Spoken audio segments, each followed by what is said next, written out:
Tes. Cek 1 2 tes. Bismillah. Assalamualaikum warahmatullahi wabarakatuh. Innal hamdalillah nahmaduhu wa nasta'inuhu wa nastaghfiruh wa na'udzu billahi ta'ala min shururi anfusina wa min sayyiati a'malina. Man yahdihillahu fala mudilla lahu wa man yudlil fala hadiyalah. Wa asyhadu an la ilaha illallah wahdahu la syarika lah.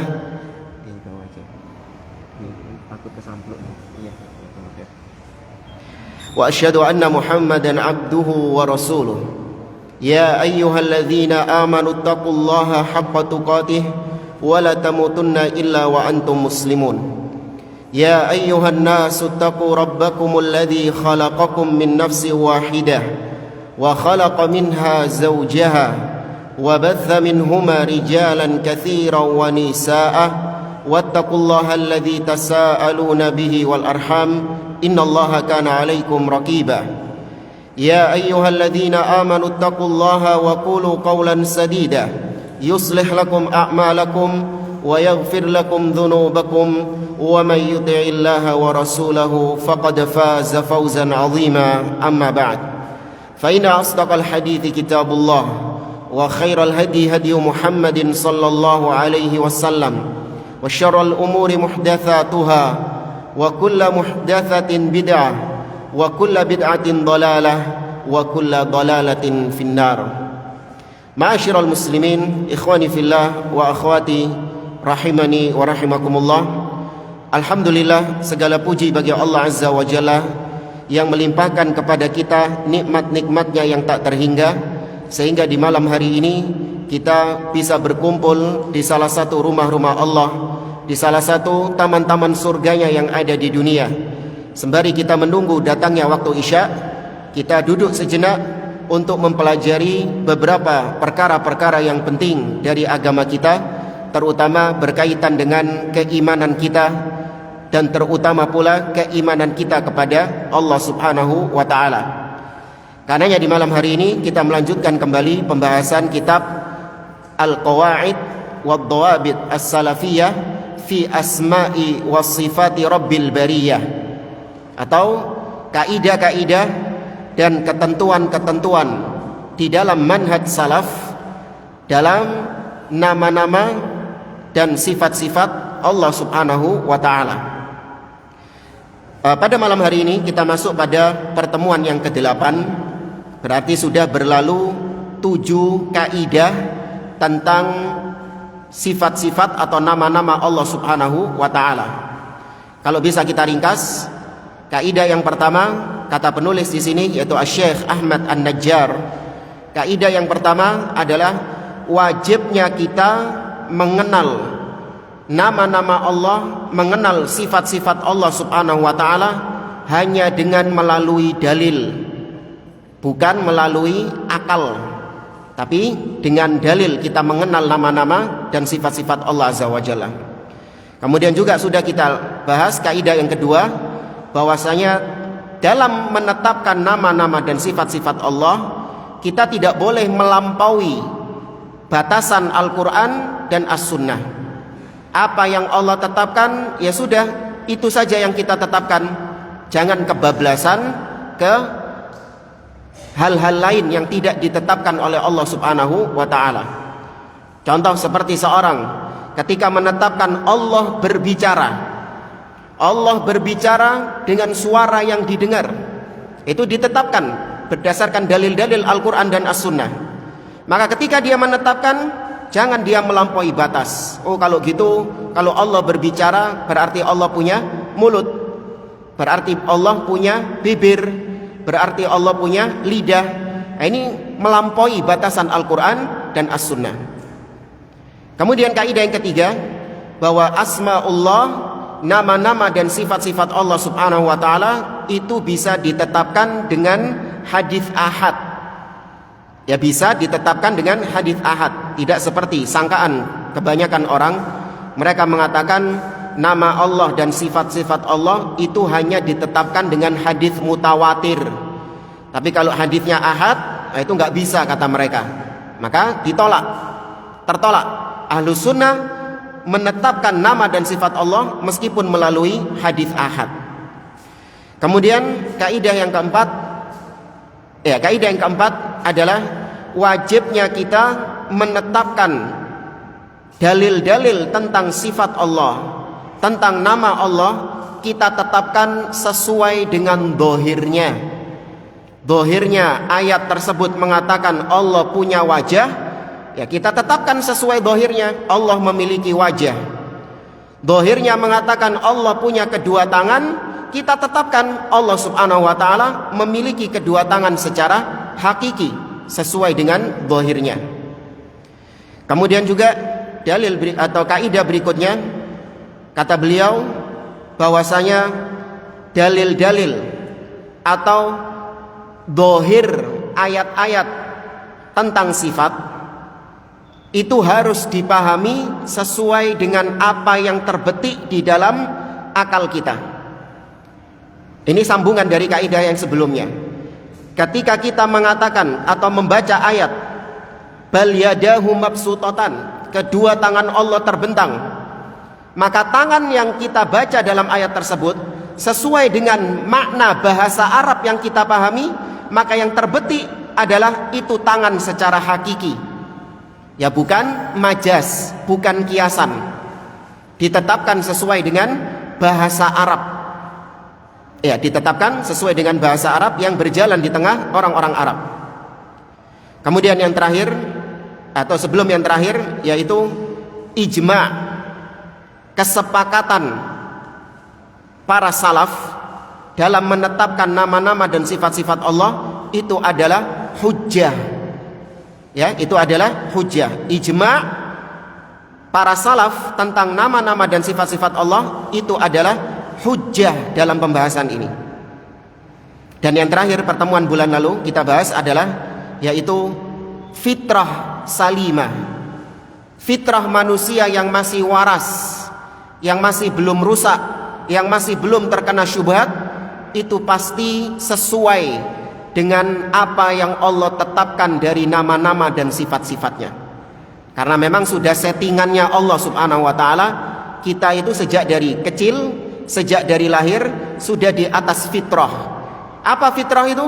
Yaitu menerima semua nama-nama dan sifat-sifat yang Allah tetapkan. Makanya tanpa diajari, anak kecil tahu. Ketika ditanya di mana Allah subhanahu wa ta'ala, langsung dia menunjuk ke arah atas. Padahal tidak ada yang mengajarinya.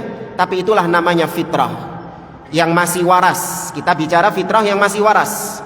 Tapi kalau fitrahnya sudah rusak, fitrahnya sudah kena syubhat, sudah kena syubhatnya orang-orang filsafat, orang-orang ahlul kalam, maka ketika ditanya di mana Allah, bulat ucapannya. Allah tidak di atas, Allah tidak di bawah, tidak di kanan, tidak di kiri, tidak di depan, tidak di belakang.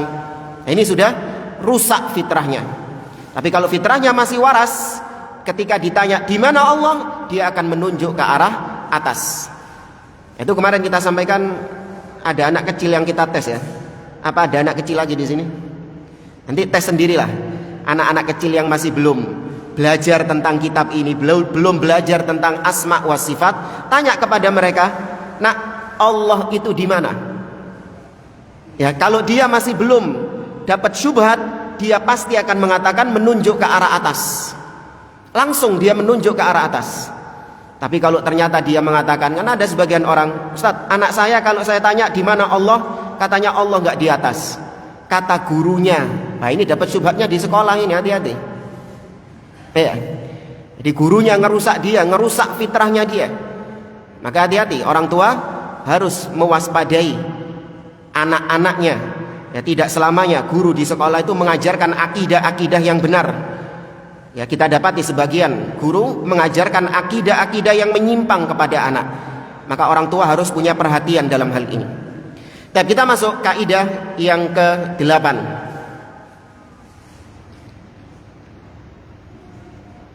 Kaidah yang ke-8 kalau di kitab di halaman 61, beliau mengatakan kullu ma tasafa bihil makhluqu min sifati kamalin la naqsa fiha fal khaliqu aula biha wa kullu ma yunazzahu anhu al-makhluq min sifati naqsin la kamala fiha fal khaliqu aula bitanazzuhi anha.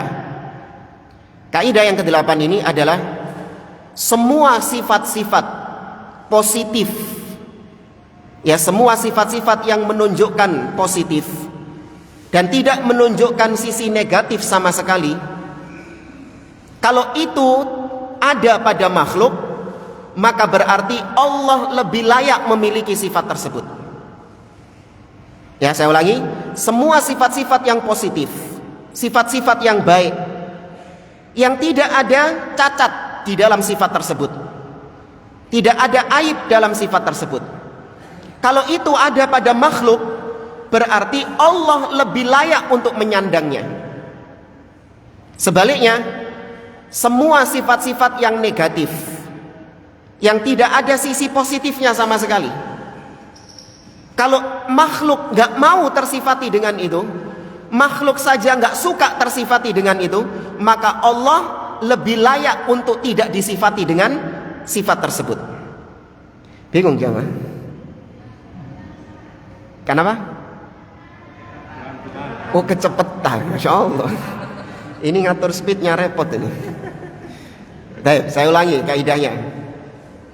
Semua sifat-sifat yang terpuji, sifat-sifat yang positif, sifat-sifat yang positif, yang tidak ada sisi negatif di dalamnya, kalau makhluk saja tersifati dengan sifat itu, maka berarti Allah lebih layak. Makhluk saja tersifati, apalagi Allah subhanahu wa ta'ala. Sebaliknya, kalau ada sebaliknya, semua sifat-sifat yang negatif, sifat-sifat yang negatif, yang tidak ada sisi positif di dalamnya, kalau makhluk saja gak mau tersifati dengan sifat itu, maka Allah lebih layak untuk tidak disifati dengan sifat tersebut. Ya, paham gak paham? Nanti dibahas lebih lanjut di penjelasannya. Ya. Baik jamaah rahimani wa rahimakumullah. Kata beliau, annal makhluk idza tasafa bi sifatil kamal allati la naqsa fiha fal khaliqu aula ay yattasifa biha li'anna al khaliqal wajibal wujud akmalu minal makhluqil muhdatsil mumkinil wujud. Kata beliau, makhluk, apapun yang disifatkan kepada makhluk dari sifat-sifat yang positif. Apa misalnya sifat-sifat positif pada makhluk? Makhluk itu hidup, itu sifat positif. Yang negatif apa? Mati. Makhluk tersifati dengan alim, mengetahui, punya ilmu. Lawannya apa? Jahil, tidak mengetahui. Makhluk tersifati dengan al-basar, melihat. Ini positifnya, melihat. Berarti negatifnya blind, buta. Makhluk tersifati dengan as-sam'u, itu positifnya, mendengar. Negatifnya apa? Tuli. Ya, ini makhluk ketika tersifati dengan sifat-sifat terpuji seperti tadi, maka Allah subhanahu wa ta'ala lebih layak untuk punya sifat itu. Ya, Allah lebih layak punya sifat itu karena Allah lebih sempurna daripada makhluknya. Ya, Allah itu lebih sempurna daripada makhluknya. Falau lam yattasifil khaliq bi sifatil kamal lakanat makhluqatuhu akmala minhu. Karena kalau Allah tidak disifati dengan sifat-sifat terpuji tadi, Allah tidak disifati dengan sifat-sifat yang positif, maka berarti makhluk lebih sempurna daripada Allah, kan gitu. Paham maksudnya? Ya. Sekali lagi, kalau Allah tidak disifati dengan sifat-sifat yang positif tadi, sedangkan makhluk saja disifati dengan sifat-sifat yang positif tadi, maka berarti konsekuensinya makhluk lebih sempurna daripada Allah. Dan ini nggak mungkin. Wa kadzalika law lam yattasif bi sifatil kamal lattasafa bi sifatin naqs. Demikian juga apabila Allah tidak disifati dengan sifat-sifat yang positif, maka berarti pasti yang mengisi sifat-sifat Allah sifat yang apa? Negatif. Otomatis kalau Allah nggak punya sifat positif, berarti yang tersifati adalah sifat-sifat negatif, dan itu nggak mungkin bagi Allah Subhanahu wa ta'ala. Baik, wal muradu bil kamalil ladzi la naqsa fihi huwal kamalul mutlaq. A'ni al kamal lil mawjud min haitsu huwa mawjud, la ayyakuna kamalan li naw'in minal mawjudat duna naw'. Yang dimaksud dengan sifat positif di sini, sifat yang kita sematkan kepada Allah dari sifat-sifat positif, itu adalah sifat positif secara umum, sifat positif secara mutlak. Bukan sifat positif yang hanya terjadi pada sebagian makhluk, tapi ternyata bagi makhluk yang lain itu sifat negatif. Enggak. Tapi ini sifat positif yang bagi semua makhluk sepakat itu positif. Contoh misalnya,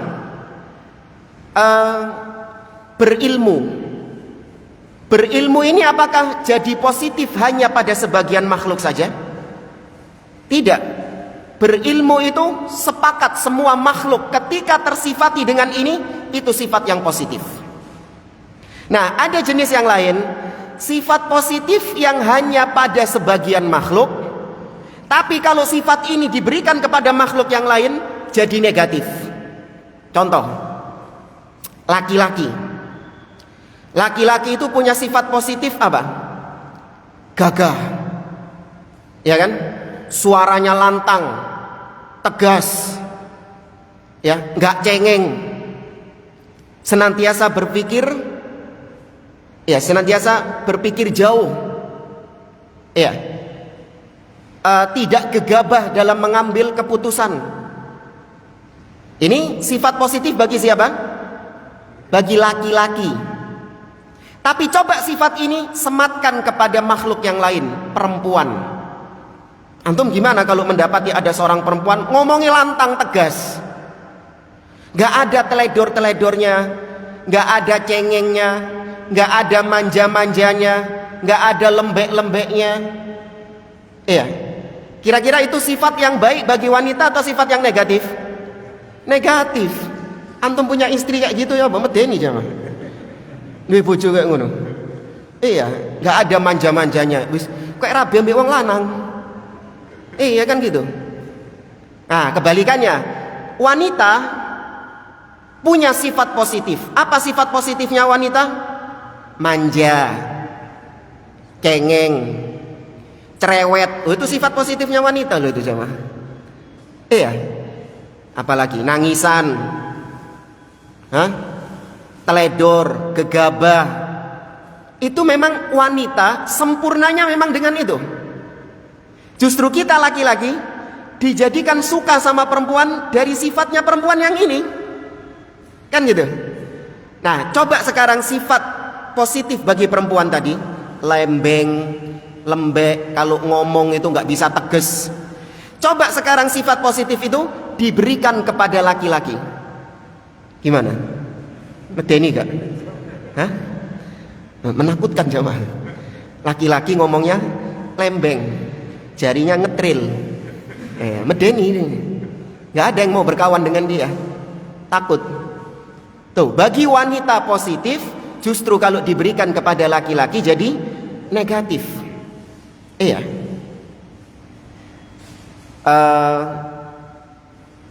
Bayi, ya, bayi. Di antara sifat positifnya bayi itu adalah menangis. Menangisnya bayi itu adalah sifat yang positif bagi laki-laki. Justru menunjukkan bayi itu sehat. Anda bayangkan kalau punya bayi seminggu gak nangis, bingung gak antum? Bingung, bayi seminggu gak nangis. Maka menangis itu adalah sifat yang positif bagi bayi. Tapi ternyata kalau disematkan kepada orang dewasa, wah itu jadi sifat yang negatif. Apalagi disematkan kepada laki-laki misalnya. Ya, menangis dalam artian menangis yang Ya menangis yang ini ya, menangis yang nggak bener. Kalau menangis karena dosa, menangis karena Allah, ini bagus. Tapi kalau menangis karena hal-hal yang nggak penting, itu cengeng namanya. Taib.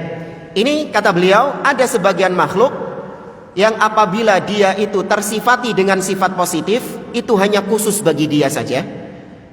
Tapi ternyata kalau disematkan kepada makhluk yang lain, tidak jadi sifat positif, tapi justru jadi sifat negatif. Nah, yang kita sematkan kepada Allah adalah sifat positif yang semua makhluk sepakat kalau itu positif. Mau diberikan kepada laki-laki positif, diberikan kepada perempuan positif, diberikan kepada anak-anak positif, diberikan kepada dewasa positif. Itu yang kita sematkan kepada Allah Subhanahu wa ta'ala. Ya. Karena kata beliau, "Tsumma innal qawla fi tanzihillah 'anil naqais kal qawli fi itsbatil kamal, fa kullu ma tanazzaha anhu al makhluqu min sifatin naqs allati la kamala fiha fal khaliqu aula bit tanazzuhi anha." Kata beliau, semua sifat-sifat yang jelek, sifat-sifat yang negatif bagi kita, negatif dari semua sisi, mau disematkan kepada laki-laki, mau sifat ini diberikan kepada perempuan, mau anak-anak, mau orang dewasa, sifat yang satu ini pasti menunjukkan negatif. Tuli, bisu, buta, ya, apalagi jahil, bodoh, itu diberikan kepada siapapun, itu adalah sifat yang negatif, sifat yang tercela. Maka kalau makhluk saja tidak mau menyandang sifat seperti itu, maka Allah Subhanahu wa ta'ala lebih layak untuk tidak memiliki sifat tersebut. Sama seperti tadi, bukan maknanya negatif yang hanya pada sebagian makhluk, tapi sebagian makhluk yang lain tidak negatif. Enggak, ini relatif ya, sifat yang relatif. Kayak tadi, sifat lembek, ya, sifat lembeng. Itu negatif kalau sama laki-laki, tapi kalau sama perempuan jadi positif. Bukan yang seperti itu. Tapi ini yang negatif dari semua sisi. Maka Allah tidak layak menyandang sifat tersebut. Nah, karena jamaah rahimani wa rahimakumullah, ada sebagian sifat-sifat kata beliau yang kalau kita sematkan kepada manusia itu jadi sifat positif, tapi kalau kita berikan sifat itu kepada Allah jadi sifat negatif bagi Allah Subhanahu wa ta'ala. Contoh seperti misalnya at-takabbur. Apa takabur? Sombong. Ya, sombong. Kalau itu disematkan kepada diri kita jadi sifat negatif. Ya, ada orang tersifati dengan sifat takabur, maka itu sifat yang gak layak bagi dia. Tapi apakah Allah juga gak layak memiliki sifat itu? Ternyata tidak. Justru itu sifatnya Allah Subhanahu wa ta'ala. Maka ini gak masuk pembahasan kita, karena ini negatif dari satu sisi, tapi negatif bukan dari sisi yang lain. Paham gak maksudnya jamaah? Ya, yang kita tolak dari sifat-sifat tersebut adalah yang negatif dari semua sisi. Itu yang kita tolak dari Allah, yang kita tiadakan. Allah kita sucikan dari sifat-sifat tersebut. Ya, contoh lagi misalnya apa? Selain takabur, sahibah, punya istri. Ya, sifat memiliki istri. Sifat memiliki istri bagi makhluk itu sifat positif atau negatif? Positif. Justru yang gak punya istri itu yang negatif. Iya, ya bukan menghina ya, enggak. Maksudnya seorang itu mana yang lebih sempurna? Dia punya istri atau gak punya istri? Punya istri, itu menunjukkan kesempurnaan dia. Sedangkan gak punya istri menunjukkan kekurangan dia. Tapi ini manusia. Sekarang kita terapkan sifat ini kepada Allah Subhanahu wa ta'ala. Allah punya istri. Jadi sifat positif atau negatif? Negatif. Tapi ketika dikatakan Allah nggak punya istri, malah jadi sifat positif. Iya. punya anak. Ya, punya anak. Bagi manusia, makhluk memiliki keturunan itu sifat positif atau negatif? Positif. Sebaliknya, ketika nggak punya keturunan itu sifat yang negatif bagi dia. Sekarang terapkan kepada Allah Subhanahu wa taala. Allah memiliki anak. Positif atau negatif? Negatif. Tapi ketika dikatakan Allah nggak punya anak, justru itu menunjukkan sifat positif, kesempurnaan bagi Allah Azza wa Jalla. Ya. Baik jamaah rahimani wa rahimakumullah. Sekarang kita bacakan dalil-dalil yang dibawakan oleh beliau untuk memperkuat hal ini. Ya, untuk memperkuat kaidah yang sama-sama kita pelajari, yaitu semua sifat yang positif bagi makhluk maka Allah layak untuk menyandangnya. Dan semua sifat yang negatif bagi makhluk maka Allah harus disucikan dari sifat-sifat tersebut. Itu kaidahnya. Taib, dalil yang pertama firman Allah Subhanahu wa taala dalam surah An-Nahl ayat 60. Allah mengatakan lilladzina la yu'minuna bil akhirati mathalus saw walillahil mathalul a'la. Dan bagi orang-orang yang tidak beriman dengan akhirat, yakni orang-orang kafir, bagi mereka sifat-sifat yang buruk. Ya, bagi orang-orang kafir yang tidak beriman dengan akhirat, bagi mereka sifat-sifat yang buruk.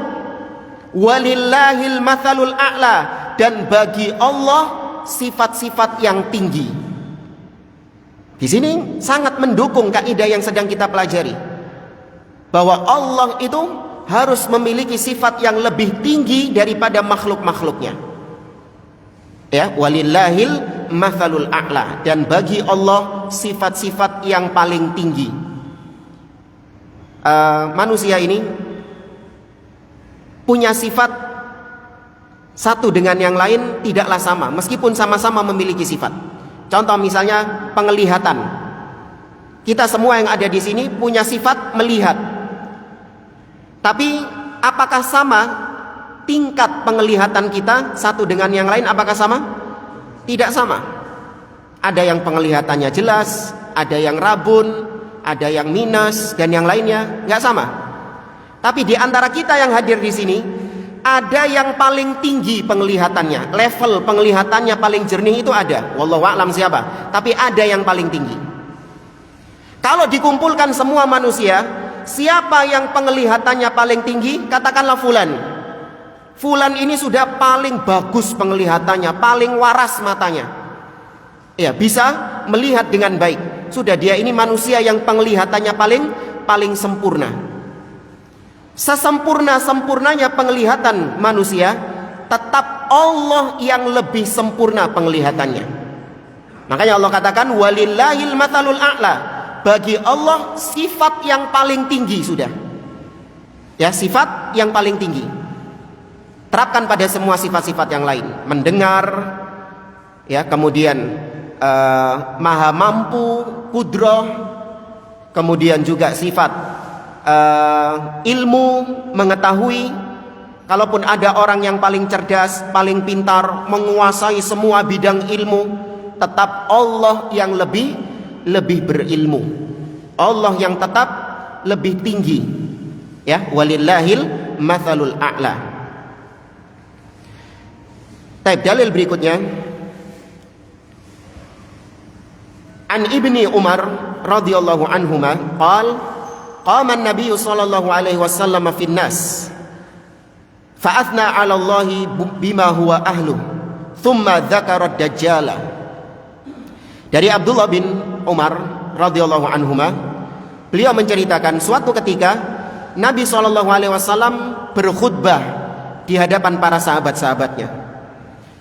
Nabi sallallahu alaihi wasallam memuji Allah Subhanahu wa taala dalam khutbahnya.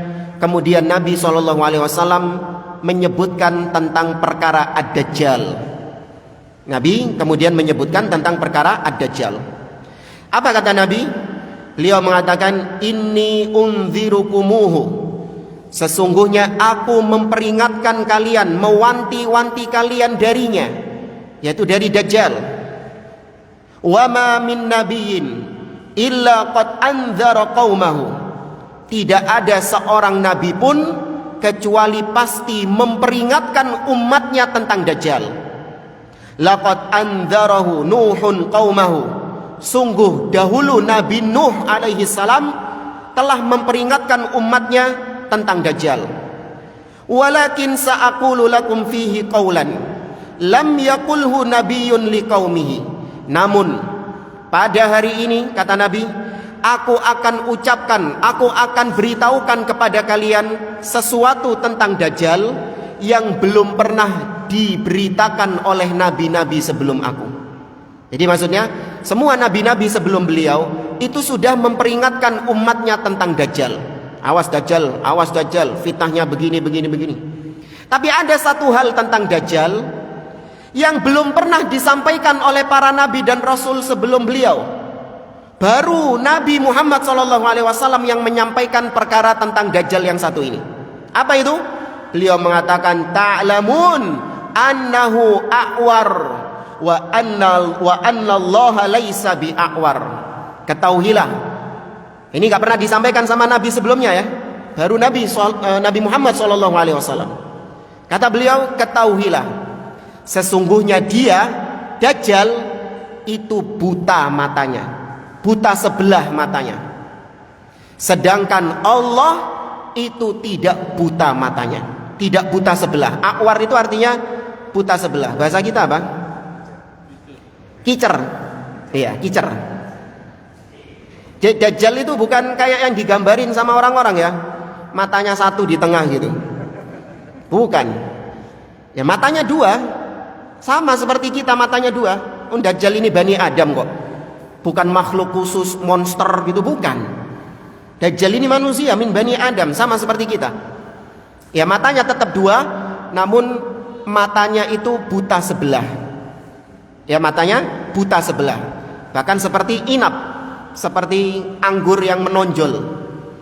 Ya buta sebelah. Nah Nabi SAW lihat, membandingkan antara Dajjal, sifat Dajjal dengan sifat Allah Subhanahu wa ta'ala. Kicer itu sifat positif atau negatif?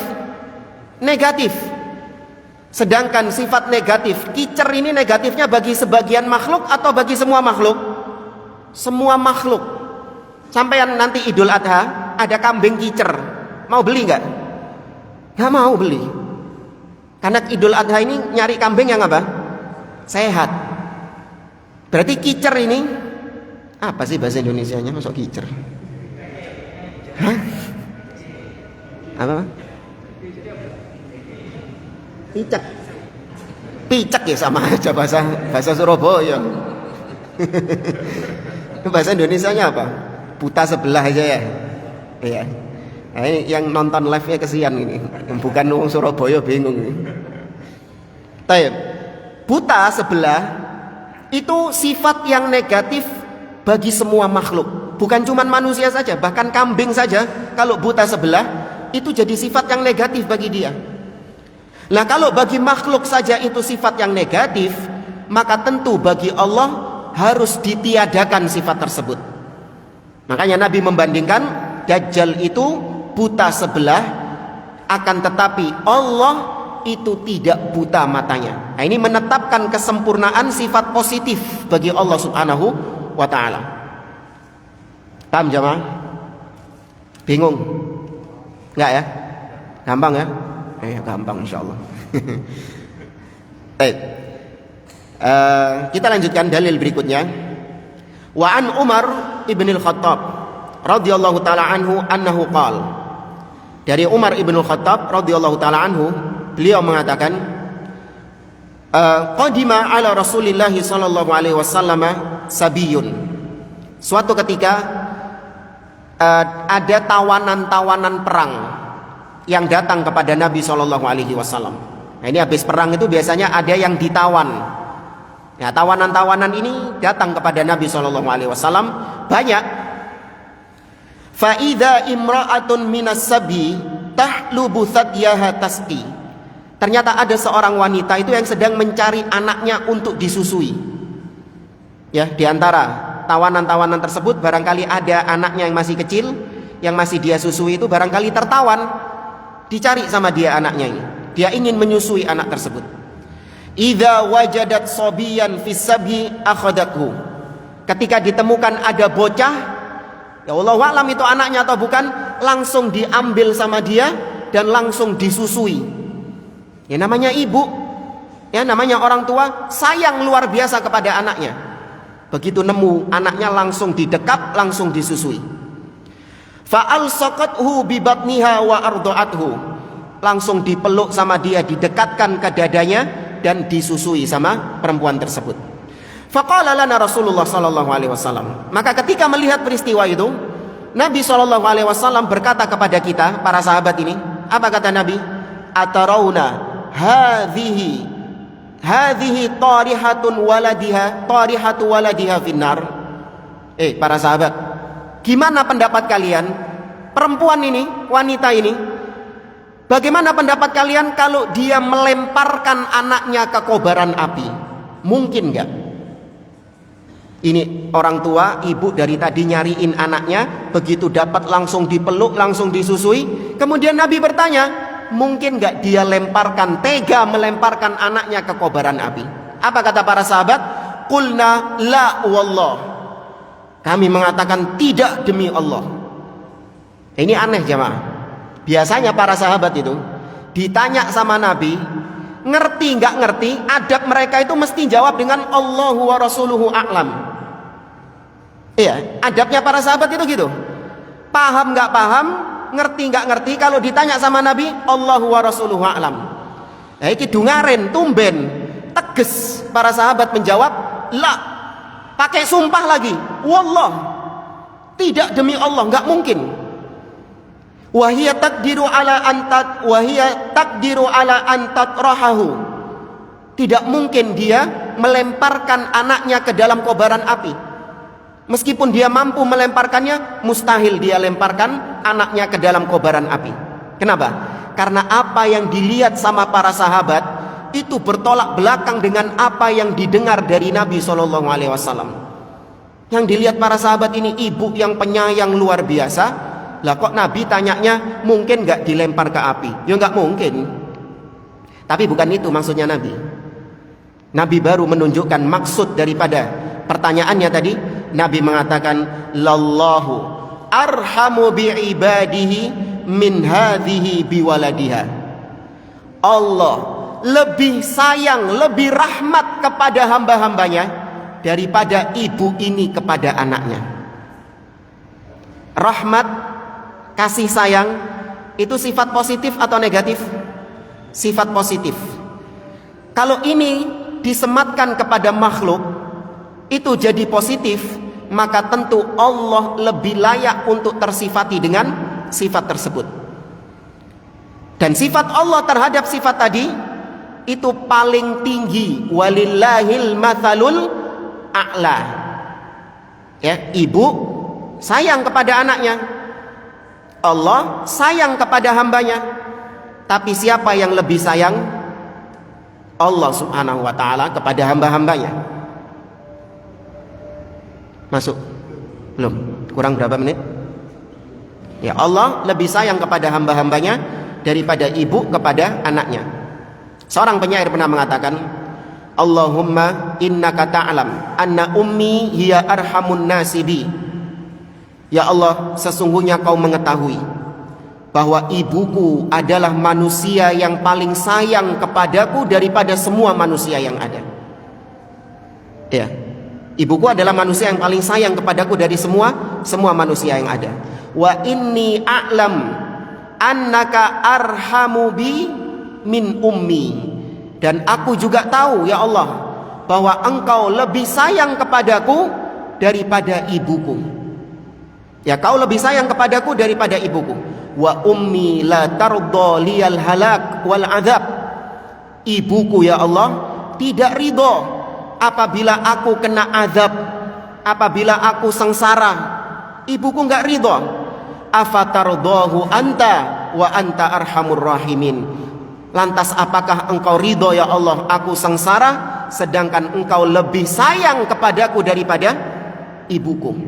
Paham maksudnya syair ini? Ya, kalau diterjemahin nggak ajib. Padahal kalau bahasa Arabnya bagus, luar biasa. Ya, menunjukkan kasih sayang Allah itu lebih daripada kasih sayang siapapun. Dalam riwayat yang lain, Nabi SAW mengatakan, Innallaha qassamar rahmah mi'ata ajza. Sesungguhnya Allah itu membagi rahmat menjadi 100 bagian. Fa'anzala juz'an wahidan. Kemudian Allah menurunkan satu bagian rahmat ke atas muka bumi ini. Sedangkan yang 99 disimpan buat siapa? Berarti milik siapa yang 99 ini? Milik Allah subhanahu wa ta'ala. Cuman satu rahmat turun ke muka bumi ini, yatarahamu bihal ibad. Dengan satu rahmat ini makhluk-makhluk saling berbagi rahmat. Nggak tahu ibu kita itu kebagian 0, berapa persen, wallahu a'lam. Rebutan sama manusia segini banyaknya. Rebutan sama binatang juga. Rebutan sama jin juga. Kebagian 0,0 berapa persen? Wallahu a'lam. Ya. Itu rahmat Allah yang satu. Kalau kita melihat ibu kita yang cuman kebagian 0,000 sekian persen, itu sayangnya luar biasa kepada kita, rahmatnya luar biasa kepada kita, apalagi yang punya 99 rahmat. Kira-kira bagaimana kasih sayangnya? Sangat besar. Ya. Ini sekali lagi sisi pendalilannya, rahmat sifat yang positif. Kalau itu bagi makhluk adalah sifat yang positif, maka itu lebih layak disematkan kepada Allah subhanahu wa ta'ala.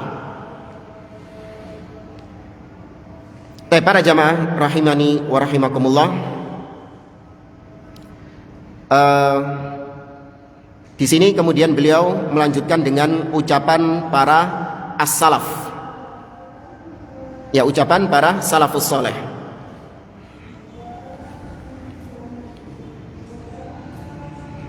Kita baca di sini sebagian saja. Al-Imam Ahmad bin Hanbal rahimahullah ta'ala, yang wafat pada tahun 241 Hijriah, beliau mengatakan, i'lam anna syai'aini idza ijtama'a fismin yajma'uhuma fakana ahaduhuma a'la minal akhar thumma jara 'alaihima ismu madhin fakana a'lahuma aula bil madhi wa aghlaba 'alaihi wa in jara 'alaihi ismu dhammin wasmu dani ismun daniun fa adnahuma aula bihi. Kata beliau, kalau ada dua hal, dua orang atau dua benda yang berkumpul dalam satu tempat. Ya, ada dua benda atau dua orang yang berkumpul dalam satu tempat.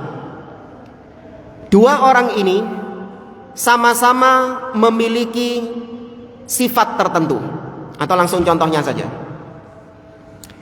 Ada dua mobil. Ya, dua mobil terparkir di garasi. Dua mobil ini sama-sama tersifati dengan satu sifat. Apa misalnya? Ya, sama-sama tersifati dengan satu sifat. Apa sifat apa misalnya?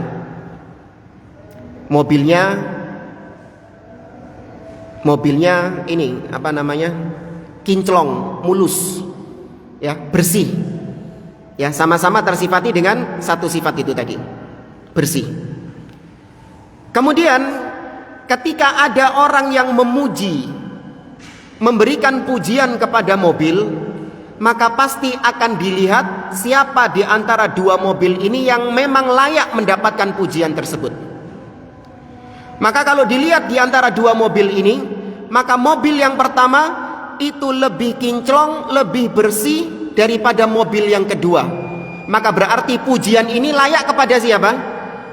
Yang mobil pertama tadi, karena dia sifatnya lebih apa? Lebih tinggi. Maka demikian juga dengan Allah subhanahu wa ta'ala. Kita manusia punya sifat terpuji, punya sifat positif. Allah juga punya sifat positif. Tapi ketika datang pujian, maka yang layak dipuji siapa? Kenapa kok Allah yang layak dipuji? Karena sifatnya Allah lebih tinggi. Masuk ya? Baik, kita dengarkan adzan, kemudian kalau ada pertanyaan kita persilahkan setelah adzan. Wallahu a'lam.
Ya, para jamaah rahimani wa rahimakumullah,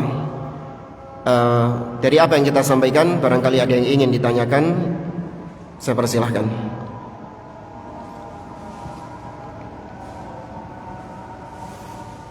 Ya, silakan Pak.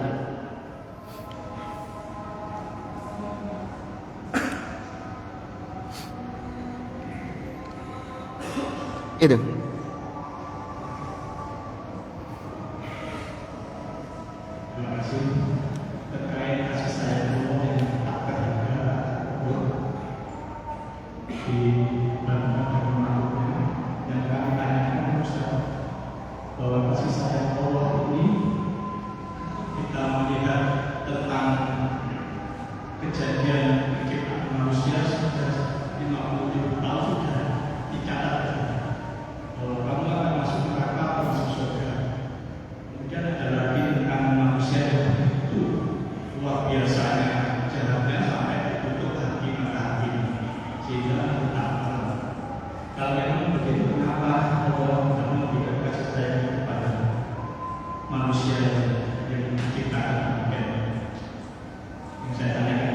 Ya, baik.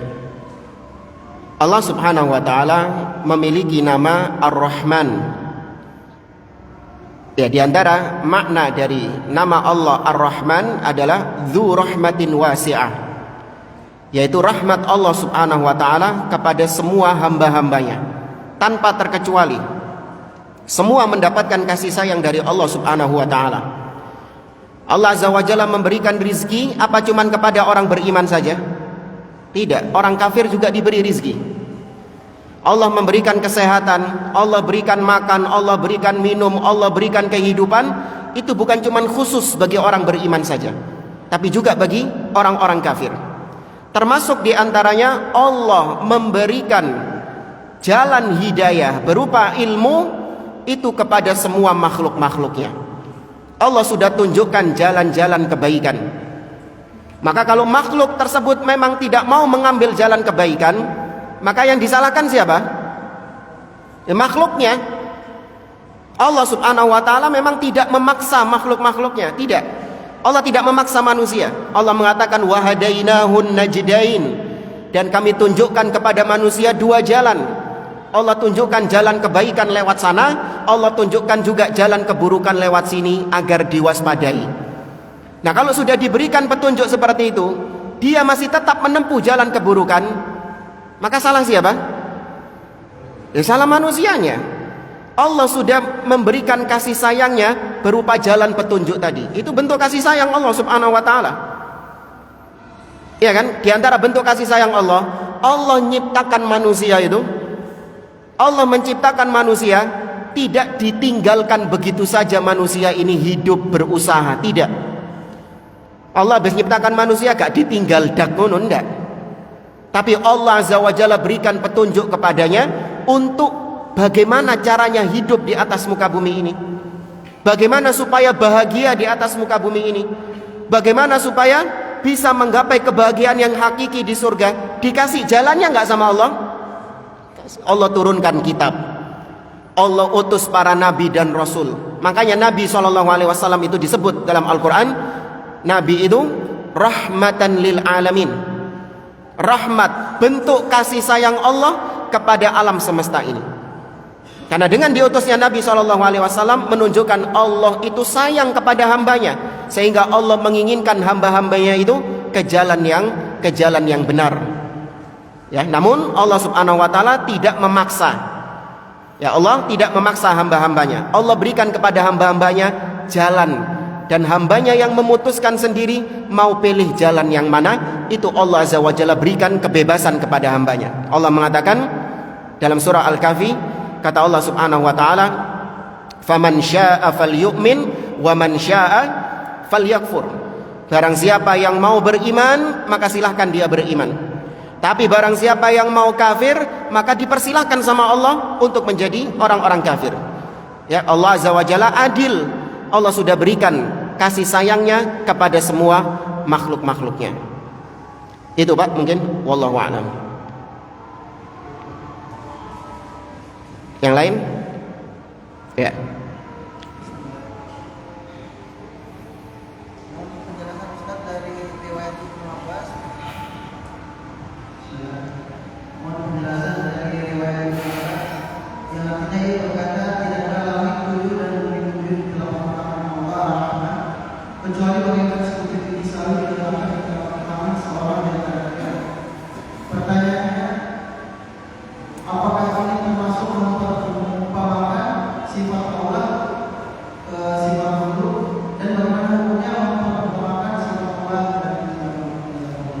Iya, ini tadi terlewatkan memang karena waktu yang tidak mencukupi. Athar dari Abdullah bin Abbas radhiyallahu anhuma, beliau mengatakan mas samawati sab' wal arduna sab' fi yadillah illa ka khardalatin fi yadi ahadikum.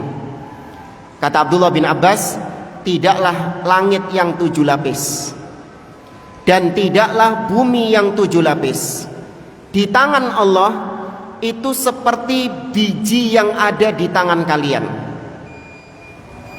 Ya, khardal itu sesuatu yang kecil, yang sangat kecil sekali. Ya, tidaklah langit yang 7 lapis dan bumi yang 7 lapis itu seperti biji yang ada di genggaman tangan kalian. Tidaklah langit yang 7 lapis dan bumi yang 7 lapis di tangan Allah Subhanahu wa taala itu seperti biji yang kecil di tangan kalian. Tapi pertanyaannya, apakah ini masuk ke dalam penyerupaan Allah dengan makhluk? Maka jawabannya tidak. Ini kata para ulama dalam rangka takribul faham atau tahqiqus sifat, untuk mendekatkan pemahaman dan untuk merealisasikan sifat Allah Subhanahu wa taala benar-benar seperti itu. Abdullah bin Abbas ini menegaskan bahwa tangan Allah memang tangan yang hakiki, meskipun harus dipahami tidak mesti sama dengan tangannya makhluk. Jangankan Abdullah bin Abbas, Nabi Muhammad SAW dalam hadis yang diriwayatkan oleh Abu Hurairah mengatakan tatkala Nabi membaca firman Allah dalam surah An-Nisa, yaitu firman Allah, innallaha ni'ma ya'idzukum bih innallaha kana sami'an basira. Itu ayat dalam surah An-Nisa. Nabi membaca, sesungguhnya Allah maha mendengar lagi maha melihat. Perhatikan di sini. Allah berfirman, Allah maha mendengar lagi maha melihat. Apa kata Abu Hurairah? Nabi SAW fawado'a ibhamahu ala udhunihi wallati taliha ala ainihi. Nabi meletakkan jempolnya di telinganya, kemudian jari telunjuknya diletakkan di matanya, seraya membaca firman Allah tadi, innallaha kana sami'an basira. Sesungguhnya Allah maha melihat lagi maha mendengar. Itu Nabi posisinya seperti ini. Bukan berarti maknanya Nabi menyamakan Allah dengan pendengaran Allah dengan pendengarannya. Bukan berarti maknanya Nabi menyamakan penglihatan Allah dengan penglihatannya, tidak. Tapi Nabi menegaskan Allah benar-benar mendengar, Allah benar-benar melihat. Tapi tidak sama antara pendengaran Allah dengan pendengaran makhluk. Makhluk cuma mendengar sebagian saja. Anda cuma bisa mendengarkan yang ada dalam ruangan ini. Apa yang ada di luar ruangan ini Anda nggak bisa mendengar. Tapi pendengaran Allah meliputi segala makhluk-makhluknya. Antum kalau ada dua orang yang berbicara di sini, ada dua ustadz di sini sama-sama pengajian, bisa dengarkan dua-duanya nggak antum? Nggak bisa. Tapi Allah, jutaan manusia, mereka sama-sama berdoa kepada Allah di waktu yang bersamaan dengan bahasa yang berbeda-beda. Allah mendengar semua doa-doa mereka. Maka itu untuk tahqiqus sifat, untuk menegaskan sifat, bukan untuk menyerupakan sifat dengan makhluk. Itu mungkin. Taib, wallahu a'lam bishawab. Saya cukupkan sampai di sini. Subhanakallahumma wa bihamdik, asyhadu an la ilaha illa anta, astaghfiruka wa atubu ilaik. Wassallallahu ala nabiyyina Muhammad wa ala alihi wa sahbihi ajma'in. Wa akhiru da'wana anil hamdulillahi rabbil alamin. Wassalamu alaikum warahmatullahi wabarakatuh.